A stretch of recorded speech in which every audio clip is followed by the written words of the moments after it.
Bir yigit, mayxo'r bir yigit Alloh qalbiga bir insof berib, shu menam bir yoshim katta bo'lib qoldi, bir masjidga boray deb peshin namoziga ketdi.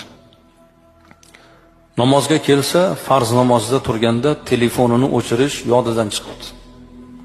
Farzda turgan chog'ida telefoni jiringlab ketibdi. Namozdan keyin odamlar yopirilib kelib, haligi yigitning ustiga qanaqa odamsan, ahmoqmisan, jinnimisan, nega telefoningni o'chirmaysan, bunaqa qilsang nega namozga kelasan, nega halol berasan deb turib, 3-4tasi yopirilib kelib vajohat bilan yigitning ustiga kelib shu gapni gapiribdi. Qo'rqib ketibdi. Chunki u bilmay qoldi. Yodidan ko'tarildi o'chirish. O'zi birinchi kelishi ekan, Alloh bir tavfiq berib. Xafa